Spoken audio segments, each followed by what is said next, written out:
వారు మరి వారిని ఒక విద్యాలయంలో స్థాపించి వారిని టీచర్గా మరి వాళ్ళ మెసేజ్ని తీసుకొచ్చి అనేక మందిని దారి చూపించిన వ్యక్తి మహాత్మా జ్యోతిరావు. అదేవిధంగా ఈరోజు ఏదైతే మనం బీసీ అనుకుంటున్నామో,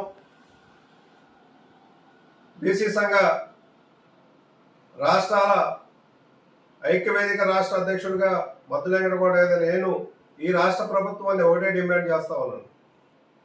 ఏదైతే ఎలక్షన్ ముందు మీరు చెప్పారో బీసీ చట్టాన్ని తీసుకొచ్చి బీసీలకు రక్షణ కవచంగా ఏర్పాటు చేస్తామని ఈ కూటమి ప్రభుత్వం మనకి చెప్పింది.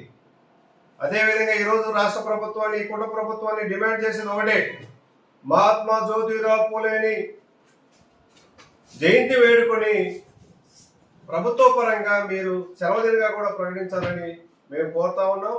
అంతేకాకుండా ప్రతి నియోజకవర్గంలో కూడా మహాత్మా జ్యోతిరావు పూలే భవనాన్ని మీరు నిర్మించాలి. ఎందుకంటే ఈరోజు మనం ఎందుకు విగ్రహాలు పెట్టుకుంటాం? ఏదైతే భావితరాల వారికి ఎవరు ఈ విగ్రహం ఏంటి దీని పరిస్థితిని వాళ్ళు అడిగినప్పుడు చెప్పడానికి అవకాశం ఉంటుంది.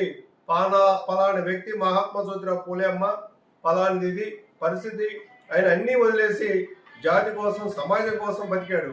ఎందుకంటే ఈరోజు స్వార్థం పెరిగిపోయింది.